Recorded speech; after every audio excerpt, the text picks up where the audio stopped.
All right, it worked. Hi, everybody. I've been trying to go live for a few minutes now, and it wasn't connecting. It wasn't going through, but we made it. We're here, um, and we are live. Happy Sunday, everyone. Happy Sunday.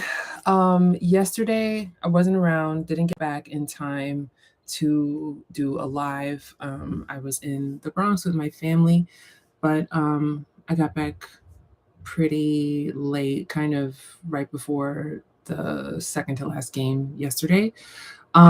So we are finished with the group stage of the World Cup, and last night was the end of it. It was tough. It was really tough. Um, Before I get into that, just want a reminder that we have an episode of Speaking Tongues that is out. I talked about it the other day. Um, it is episode 185, and we're talking about the Sicilian language with Nick Panzarella. And that is a really great conversation because he's so passionate about Sicilian language and culture and history. And sharing that with people here in the US, of people who are of Sicilian heritage in the US, in Canada, in the Americas, let's say, all of that. We have a new episode out tomorrow, Monday, and it is a language that is making its debut on the podcast.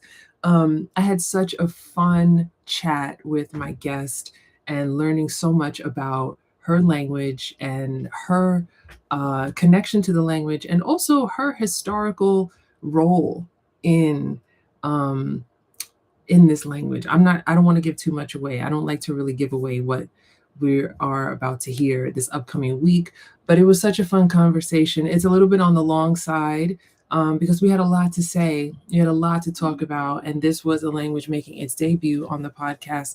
And so make sure that you are back tomorrow and that you check it out, and you give it a thumbs up. Listen to it right here on YouTube, because these views and these ads, they they amount to a little bit of change, and that little bit of change helps Speaking Tongues to continue. So any views here on YouTube definitely help, and they definitely help me to continue to produce this show. So that's that. Now, um, as you know, if you've been watching the lives or if you've been following me on Threads, something that I've been doing since 2010, probably, when the teams are out, I started a hashtag. It was hashtag 2010 hugs, and those hugs go to the teams that are um, eliminated from the World Cup. So we have some final hugs of the group stage to extend to Scotland, to South Korea, to Uruguay, minus Luis Suarez, of course, always and forever. And the hardest one so far to give is to Team Melli, to the Iranian national team. Um, I've been struggling with trying to figure out this third place situation, which is on me. It is on me for not understanding it. But Algeria and who was the other team that they played? Algeria and Austria played last night in one of the final matches, and there needed to be a win in that match. And if I recall correctly, I think Austria needed to win in order for Iran to stay in the top 8 of the 12 third place teams. And that game ended in a tie, 3-3, which was crazy because the last goals of that tournament were scored in the last final minutes of that game. From what I've seen on social media, people are already comparing it to the disgrace of Dijon, where it was West Germany and Austria in the 80s, basically played a match so that it would favor both of them going through. And people are already making those comparisons that this Austria Algeria match might have been under some, there might be some scrutiny there. I'm not going to try to publicly buy into this conspiracy, but I will say that I'm very distraught. I'm heartbroken, actually, um, for Iran not making it to the next round. Um, and we need to talk about that. I don't know if this is the place to discuss it. I don't know if this is the place that we want to really have this conversation, but um, the way that Iran and Team Melli is the name of the national team of Iran, the way that they were treated in this tournament is disgraceful. Full stop. Um, they, if you don't know, they were not allowed to stay and they have their team camp here in the United States. And so they had to come and play in the US and then leave immediately after. And they set up in Tijuana, Mexico. And they played a few games in California. They played their last game, I believe, in Seattle. And this team, I watched their games. They played their hearts out. They played so hard every single game, and they scored in every single game. And those goals were disallowed in every single match. And they just had such a rough road. They had just such a hard time ahead of them. And I wanted more for them because they played so well. It wasn't like this is a team that got in and just did whatever they wanted to do. Like, they knew what they were doing. They were prepared. They were prepared to the best of their ability, considering that a good number of their staff was not even allowed entry into the US and granted a visa. I'm looking at my notes here on my phone. But I wanted more for them. And they were one of the teams that really had my heart during this tournament. They had the odds stacked against them, and unfortunately, they didn't get to go through. Something that I did read, which I thought was really beautiful, and I'm going to see if I can find it, because they left a note in the locker room of the game they played in Los Angeles, and I thought it was really beautiful. It says, "From the ancient Persia of thousands of years ago to the civilized Iran of today, the spirit of Iran remains alive and steadfast. We came to Los Angeles with pride, competed with honor, and leave with dignity. Thank you, Los Angeles, for your hospitality, and thank you to every Iranian who gave their heart, voice, and soul for Iran throughout these 180 minutes. May peace, respect, and friendship prevail among all nations." And I thought that was such a dignified way to leave the tournament. And they faced a lot. And I think a lot of teams, a lot of players wouldn't be in that position to do that. And so my heart goes to them. My heartiest hugs go to Iran and to their team and to Iranians all over the world who were supporting them. In Iran, in diaspora, and I hope that they have made you as proud as they have made all of us, because that team was really something special. And I hope they'll be around in 4 years again to take part in the tournament, and hopefully they won't have to go through so much in order to compete. So I'm devastated. And I haven't been this devastated over a team being eliminated since Ghana and Uruguay in 2010. And that's saying a lot, because I still, as you heard earlier, have a grudge against Luis Suarez. And I'm not the only one. So that's great. That's great that I'm not the only one carrying this 16-year grudge against him. But I'm upset. And I have no one to really point fingers at. So I'm just going to have to live with it and keep moving. So we are getting ready to the knockout phase. And this is the part where the ties, the draws are over. It's win or go home from now until the rest of the tournament. And I'm going to give you some of my bracket predictions at the end of this video. So don't go anywhere, because I will do that. And I have it on a piece of paper right here, because I got to write everything down, which is probably why it took me so like long to understand the third place thing because I didn't write it down. But there are 9 African teams who have made it to this round of 32, which is tremendous. It's absolutely tremendous. And I don't know if that's ever happened before. I haven't been watching the coverage on the English Fox coverage. I've been watching it in Spanish on Telemundo. But I've heard that, some of the English coverage is a little biased and not realizing how good these African teams are. And I saw a clip with Terry Henry saying yesterday, the day before, that, it's time for people to start paying attention to African football. Like, there's no excuse anymore. These players are great. These teams are great. Their fans are incredibly supportive. And we've got 9 out of 10 African teams in the round of 32, which is absolutely amazing. Hugs to Tunisia, who did not go through. Maybe they will next time. We can always try again in 4 years from now. But it's really exciting. And those teams are South Africa, Morocco, Senegal, Côte d'Ivoire, DRC, DR Congo, Cabo Verde, Egypt, Algeria, and Ghana. So that's so exciting.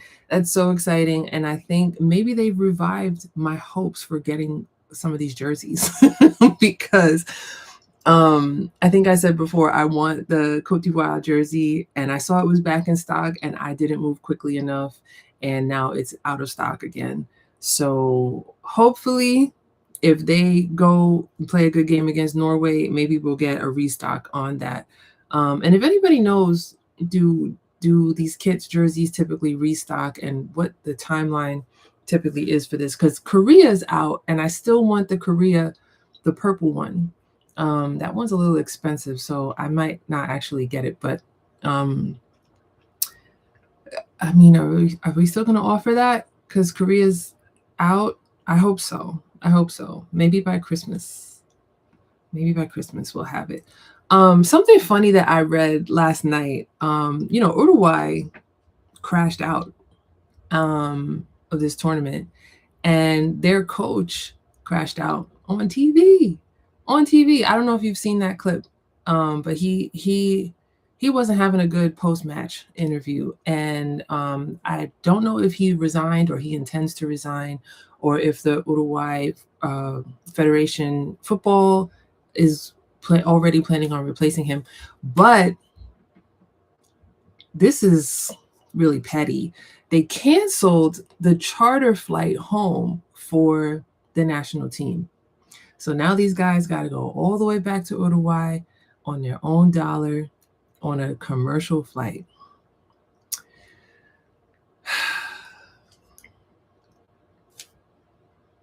That's crazy. And that's not very professional either. Because when you start thinking about the younger players who are going to come up and they're going to dream of playing for their national team, they're going to dream of playing for Uruguay. How would that make them feel, knowing that the federation is just going to discard them the moment that they don't advance, that they don't have a good tournament? And I heard they had a difficult Copa America as well. So maybe they were just fed up. Maybe this is to teach them a lesson. I don't know. But we're going to be in Uruguay anyway in 2030 for the centenario of the World Cup. There are going to be some special matches played in Uruguay and in Argentina or Paraguay. Don't remember. But it's 3 countries, and then it's going to be 3 countries. It's going to be Spain, Morocco, and Portugal in 4 years. But we're here now. Let's not think about 4 years. Let's not think about 4 years ahead, because we still have to get through this tournament. And speaking of getting through this tournament, last night's Colombia-Portugal game, Colombia scored their goal, and it was a late one, and then it was ruled offside. And the player who was offside by like a toenail. Half a foot, half of his foot was offside. And we got to talk about this VAR because the same thing more or less happened with Iran in their final game. The guy was offside by a foot, and it's like I don't think the human eye of a referee would have caught that. But now we've got this technology on the goal line that's that's making these calls. And it's, from what I read on social media, I see there's some people who are like, it was offside, get over it. And then other people saying, okay, the rules need to be changed. And it really brings out a question that I always think about when it comes to laws, is you have the letter of the law and you have the spirit of the law. And VAR is very much giving, it's very much in the letter of the law. It's not letting anything slide past that, defensive line. And I think, maybe if it was my team that was benefiting from that, I wouldn't care. But it doesn't seem fair to me. It doesn't seem fair to me that a single solitary body part that's not going to affect a goal being scored or not can be ruled offside in that manner. Um, I think, and I'd love to hear what you guys think, having something that's virtual in that way judge something that is human and done in a human manner, in a very human way of, playing a game. We have to be careful with that because it's not the technology itself, but it's what the technology can do. And when you have big games like this, especially games that are deciding the fate of a team and how much more they participate in this tournament, it can be unfair.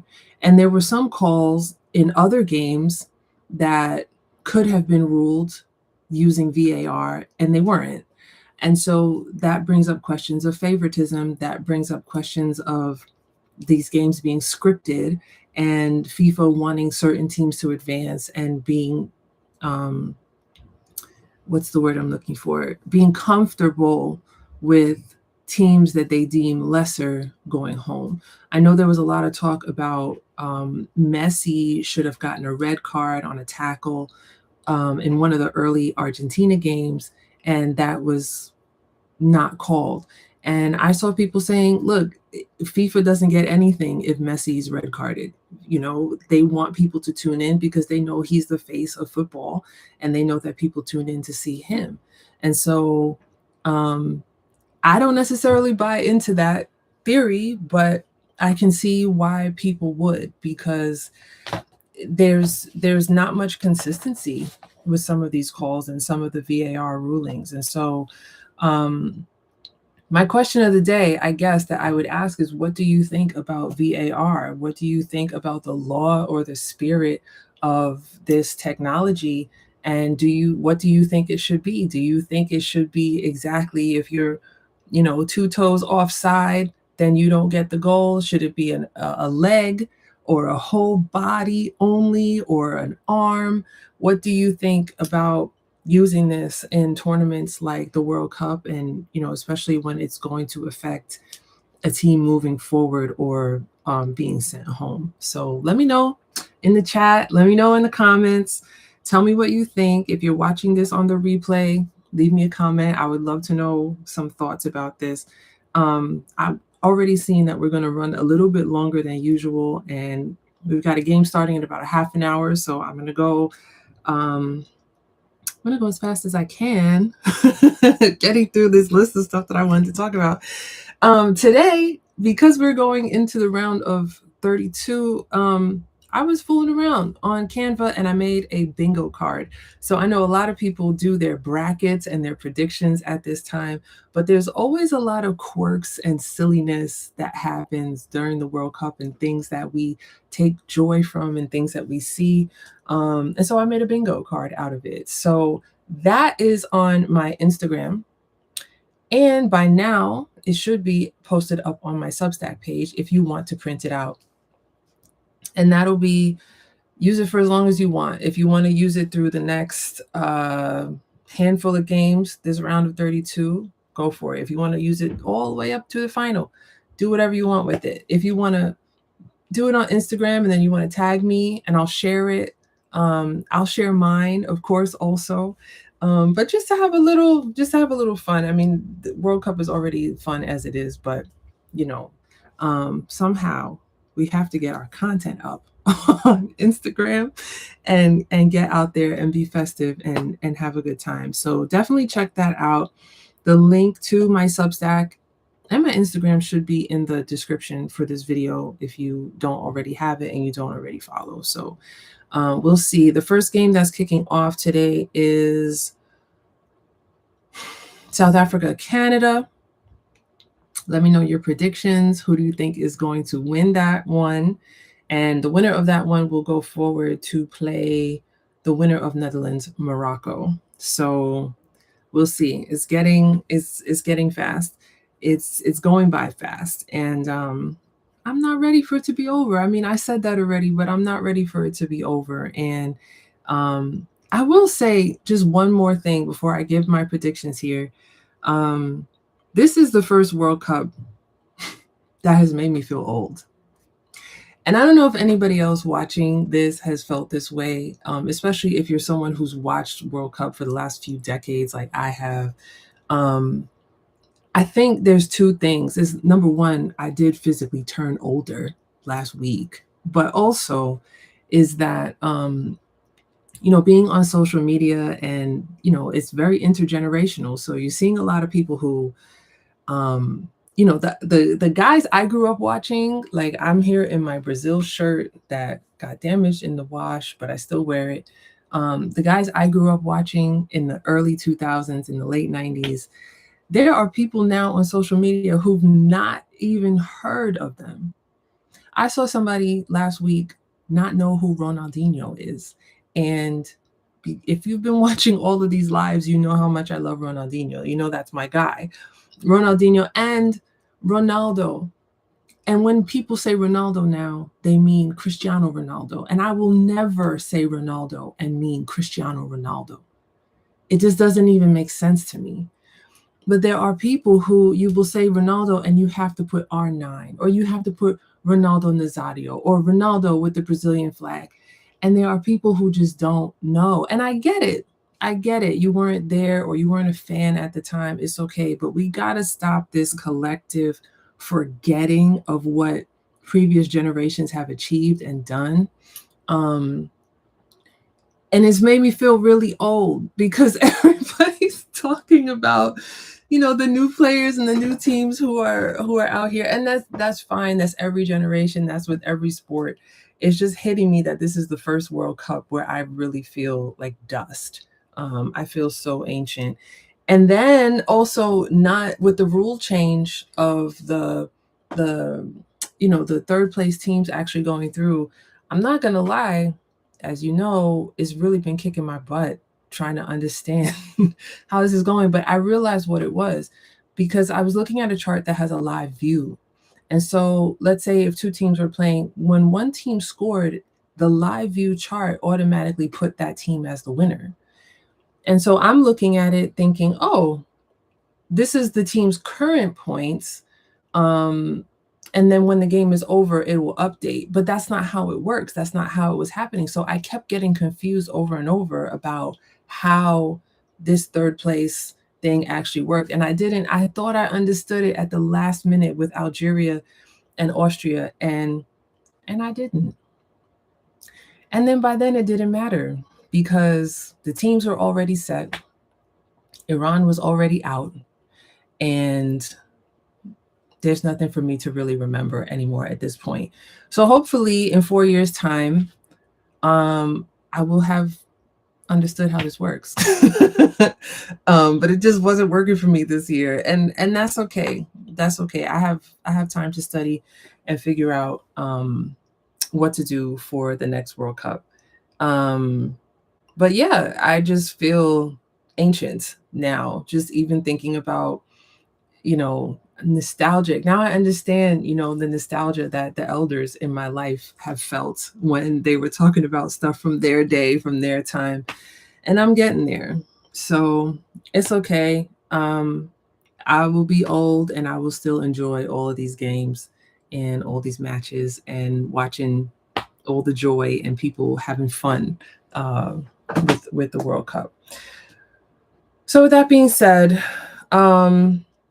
this is running a little long, but I have written on a piece of paper, because again, I said I'm old, but I've written it on a piece of paper, this bracket that's coming up. And also because I don't have a printer, so I wasn't going to print it out. I just wrote it longhand. And I got the teams here who I kind of think are going to get through to the next round of 16. Let's start with Germany, Paraguay. I think it's going to be Germany. France and Sweden. I think it's going to be France. South Africa, Canada. I don't know. That one I don't know. Netherlands, Morocco, I think is going to go to penalty shootout. Portugal, Croatia. Oh God, that's so tough, right? Penalties.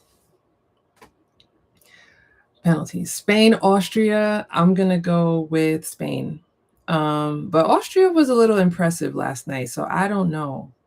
I'm not sure. I haven't been super impressed with Spain in this World Cup. Okay, I'm gonna go with Austria. I'm gonna go with Austria. USA, Bosnia and Herzegovina. I don't know.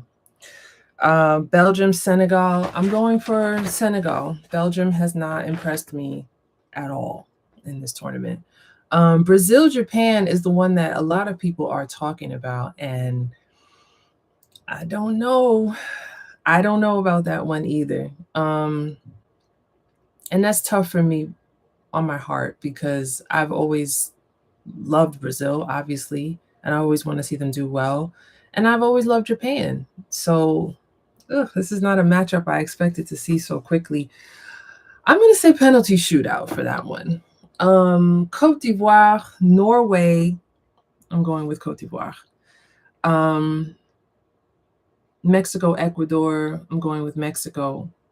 England, DR Congo. Argentina, Cabo Verde. I'm sorry.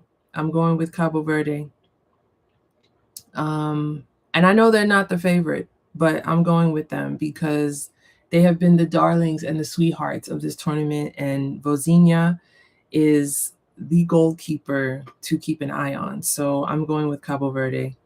Australia, Egypt. I'm going with Egypt.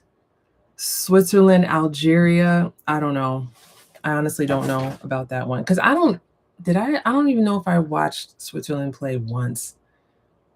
I had to have. I think I did. That's not saying a whole lot, right? And then Colombia, Ghana. I think that one's going to go to penalties. And I'm saying going to penalties as a way of saying I don't know, but I'm expecting a really good match that's going to go. And Argentina, Cabo Verde could also go to penalties, but I'm going to go Cabo Verde there because I would love to see it. And I've been so proud of this team and everything that they've done, and their goalkeeper has really been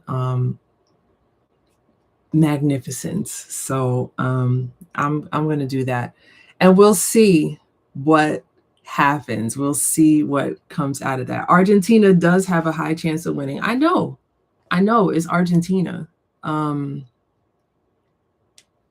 know, but it's also World Cup and things get crazy. So you never know. Do you think Abbas, do you think Argentina has a chance of winning the whole thing, or you just talking about this match? Let me know, because I'm about to end this live and I want to hear your comment.